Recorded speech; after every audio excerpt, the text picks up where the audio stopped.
So there's a bit of an unspoken thing about covering Colorado's legislature. Once you get through all the big speeches and bill introductions of the first couple days, things actually get really quiet. If you're a reporter, it can kind of be this mini break before the session gets really intense. It's not that nothing's happening at the state capitol. It's that lawmakers spend the first week or two or more listening to stuff like this.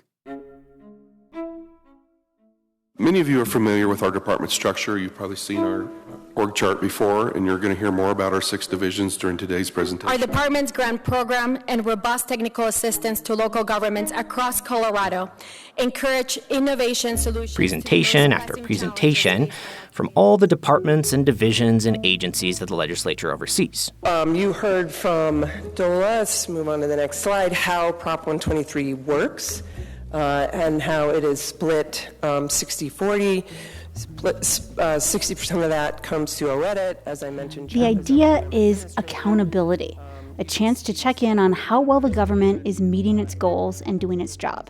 When they're done right, these hearings are an important accountability tool. They let policymakers dig into things they might want to improve about the part of government they oversee. You know, I think the good thing about the SMART Act hearings is that you can actually get an update on legislation that you have passed, whether it was last year or in previous years, and really have those conversations on the record and ask department heads about how is this being implemented. But that's not always how it works out. You know, it's basically the departments telling us what they want us to hear, and we ask a lot of questions, and we don't always get the answers we're seeking. So I don't know how useful they are. Sometimes I think it's just performative, honestly, and I'm frustrated by that. Everyone I've heard, my first term and now my second term, has been an absolute waste of time. So which is it? A total waste of time or the secret to good governance? Like a lot of things at the State House, it depends on how it's implemented and who you ask. The one thing that's certain is that our lawmakers spend a lot of time on these hearings, so we figured it's time for us to pay a bit of attention to them, too. This is Purplish from CPR News and the Colorado Capital News Alliance, a show about Colorado politics, democracy, and the 2025 state legislature. I'm Benta Birkeland. And I'm Lucas Brady Woods. This is something we're all familiar with as employees. Annual reviews, goal setting, check-ins with your manager. But who knew the whole state government has to do all that, too? Exactly. You can picture these hearings as an annual review for state departments. They even use an acronym I think most HR departments would love. Oh, yeah. Specific, measurable, achievable, relevant, and time-bound. Also known as SMART, right? SMART Act hearings. We've been kind of ignoring these hearings for years, using the time at this beginning of the session to get ahead on our own reporting. But we wondered, are they actually doing what they're supposed to be doing? And Lucas, we've been putting that question to lawmakers in both parties, Yep. Newer members who've been around the Capitol for years. And I know what I heard was pretty interesting. Frustration at how the presentations go, but also some real ideas about how they can and sometimes are used to really improve government.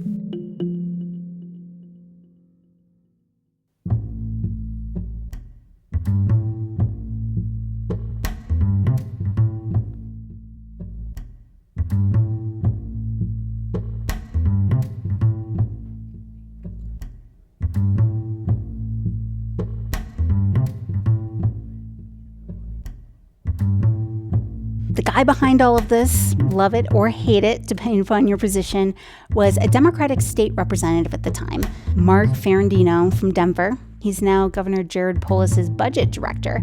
But back in 2010, he sat on the powerful Joint Budget Committee. He later went on to chair the committee and become the Speaker of the House. But in 2010, he was more of just a regular lawmaker, and he came up with this idea. And he said he was really trying to make the state budgeting process more transparent. There were some lawmakers who wanted to overhaul the budgeting process, and he really didn't think that was a good idea. We created the SMART hearings to help them understand both what departments are doing and then what their budget requests are and how those tie to them, to try and address the concerns that some legislators were making about the role of the Joint Budget Committee compared to the role of the the committees of reference.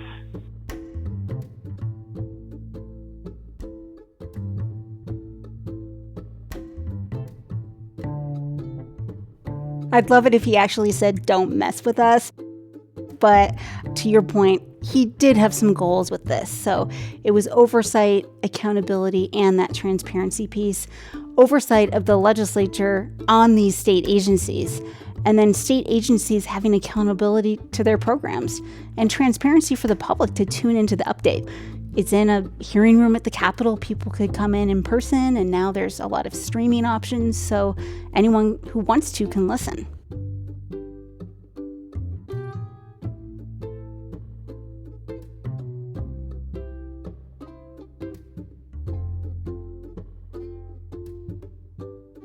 I know, yeah, it's kind of funny, and I asked him about that because ultimately, yeah, he became the head of the Department of Revenue, so he did have to come in and present at a SMART Act hearing.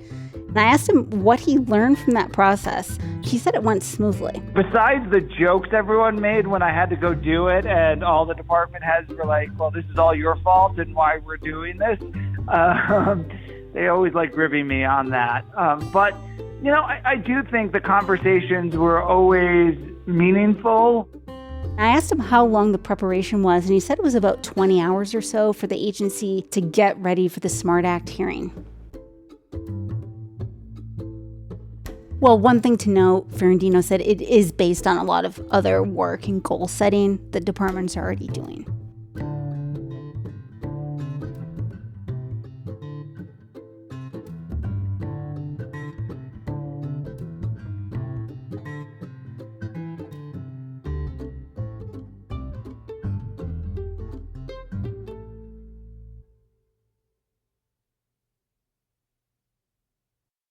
You crave conversations about Colorado, the way it works, and the whys behind it. You get more of that in the Colorado Matters podcast. How do you take a nuclear weapon from 1970 and make it modern? If we're making decisions based on data, I would say the FDA is not following the data. This is a homegrown film. This is a love letter to Colorado. Find Colorado Matters every day, everywhere you get podcasts. This is Purplish from CPR News and the Colorado Capital News Alliance. Now that we went over why these hearings were created, we also heard from a bunch of lawmakers and got really mixed opinions on whether they're actually achieving those goals. I was surprised kind of at the scope of responses we heard from lawmakers. For instance, Republican House Minority Leader Rose Puglisi is pretty happy with them.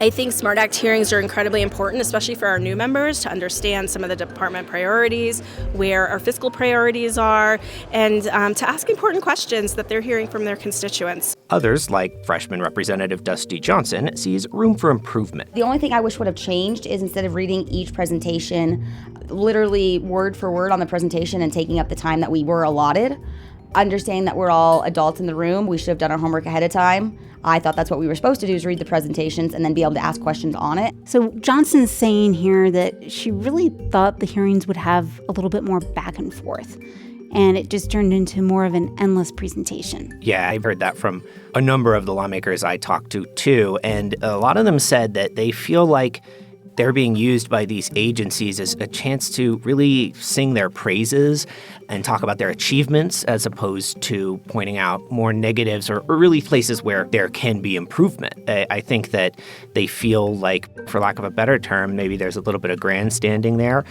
Not necessarily on purpose, but I think by function of the format and how these things have evolved. Yeah, to Johnson's point, they're an extremely long PowerPoint presentation, and then there aren't as much time for questions. And that's what I heard from Republican Representative Ron Weinberg. I'm really frustrated on these being rushed chairmen of certain committees, rushing questions and holding a timeline. I should be able to ask as many questions as I want whenever I want to ask a question and not having to be able to go home by 5 o'clock in the afternoon.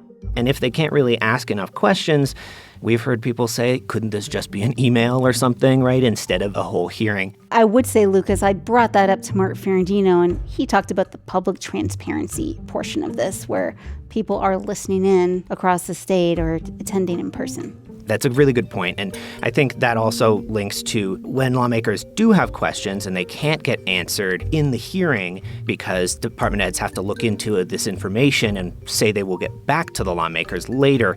Sometimes, apparently, that doesn't happen. I actually heard Democratic Representative Javier Mabry complain about that directly during one of the Judiciary Committee hearings. I believe last year I asked some questions in the SMART Act hearing, and I was told that somebody would get back to me with answers, and I'm not sure that happened. So I want to make sure, please, I would love to have that information sooner rather than later, because it's going to inform work that we plan on doing this legislative session. Wow. So what was that moment like when he's saying, hey, I asked this last year and I still don't have an answer? It wasn't, heated or anything like that. It was more of he clearly cares about this stuff and wants to get this information and wants to use the information to do his job. There was a tongue-in-cheek element to it, but I think he had a serious point. So we've heard from these lawmakers and what they think is wrong with these hearings. What does Ferrandino think about how they could be improved? Well, he actually points to, in some cases, lawmakers and said that he thinks in some instances they make the hearings too political. People trying to make points versus actually having oversight. But you also see that in Washington as well. So, I wouldn't expect something different here with people who are asking questions of the administration. But I do think those conversations are moving the ball forward. But we also heard lawmakers say that they really don't have time for this. 120 days, the length of the session, may seem like a long time, but it really isn't, especially when they spend so much time at the top of the session on these really long hearings. Time is definitely of the essence, having covered the Capitol for too many years to count. But I also heard from lawmakers that these SMART Act hearings can really help the committee work more smoothly, especially with the departments it oversees. It's just a lot more collaborative and they have better working relationships. A situation like that is really all about how committee heads run those hearings. And that's something I think we should talk about next. So from everything you and I have heard on this, what's the balance? Are SMART Act hearings a productive good government process or a waste of valuable time on the legislative calendar? I really haven't talked to anyone who's vehemently opposed or even opposed to the idea of the SMART Act hearings. A lot of people see their potential, but say lawmakers have to do their part to make them work well. Yeah, I'm hearing the same, and really that it's all about what the committee members are willing to put into these things. That's right, specifically the chair. And so I really wanted to talk to Julie Gonzalez. She's a Democratic senator. She chairs the Senate Judiciary Committee, and this year she was in charge of the Judiciary Committee's SMART Act hearings. Gonzalez said she did want to do things differently, and she specifically said she talked to the agencies and told them, we don't want a long slideshow presentation. Have some overview introductory commentary that summarizes the content of the reports that we all as members have the obligation to have read in advance, right? And then for the balance of our time to be really spent rooted in questions. That was incredibly important.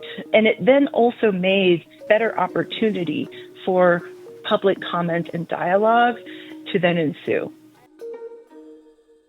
And the result was that the committee and the public learned some pretty big things.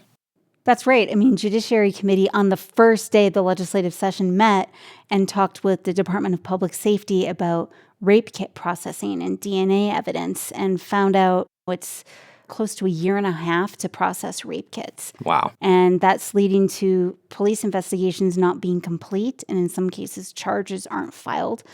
A couple of victims testified, and it was a very powerful hearing, and there was quite a bit of back and forth.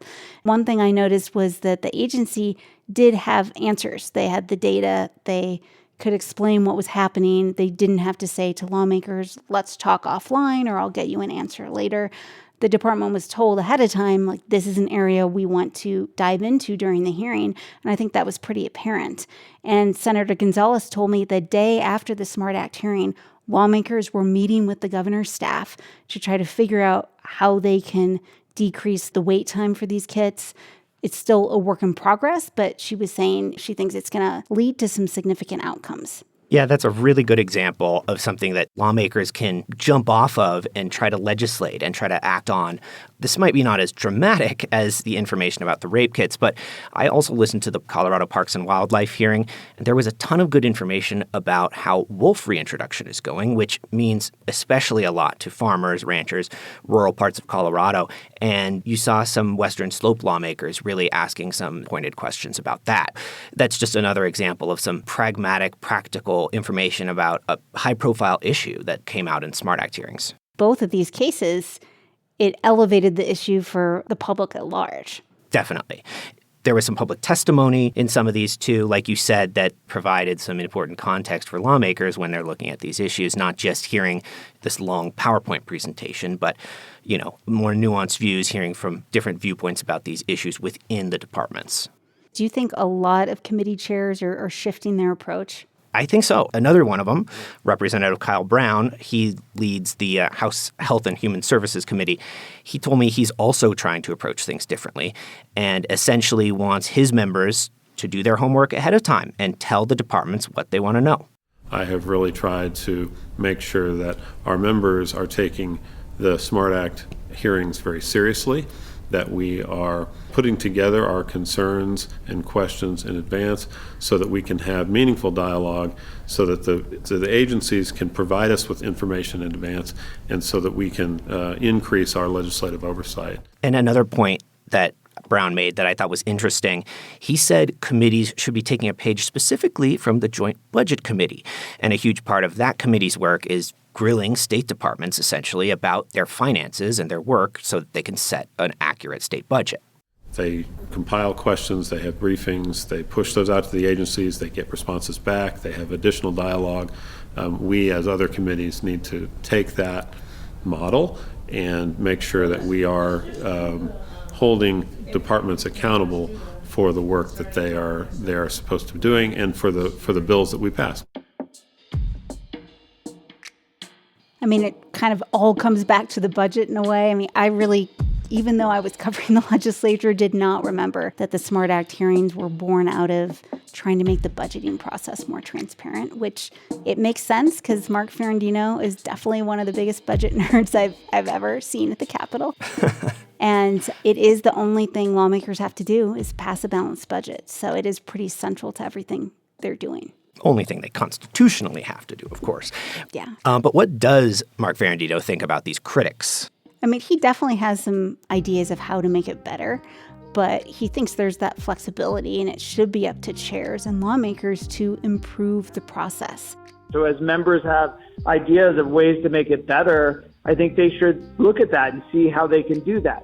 I think the other thing that's important to note, and sometimes members forget this, is not only are those documents and hearings important to the members, they're also important to the public and for people to understand what departments are doing. And so shortening the presentations, making sure that departments are not just throwing tons of stuff, but actually having meaningful conversations is important. Maybe, Lucas, they'd want to do a SMART Act hearing for the SMART Act hearings. It does seem like they're an accountability process that needs some accountability, especially as it has evolved over time.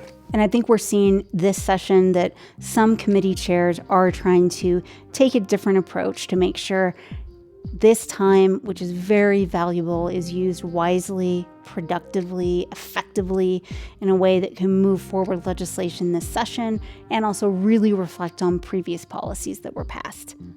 Well, that's great news for the hearings, or potentially great news for the hearings, but also means that we as reporters probably can't take them for granted so much in the future, and that might mean a little bit more work for us.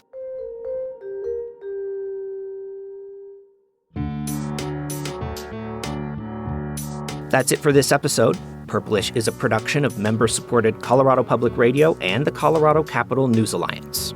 The CCNA is a collaboration between KUNC News, Colorado Public Radio, Rocky Mountain PBS, and the Colorado Sun, with support from news outlets throughout the state. Funding for the Alliance is provided in part by the Corporation for Public Broadcasting. I'm Benta Birkeland. And I'm Lucas Brady Woods. This episode was edited by Joe Erickson and Megan Verlee and produced by Shane Rumsey. Purplish will be back in your feeds next week. Subscribe now so you don't miss an episode.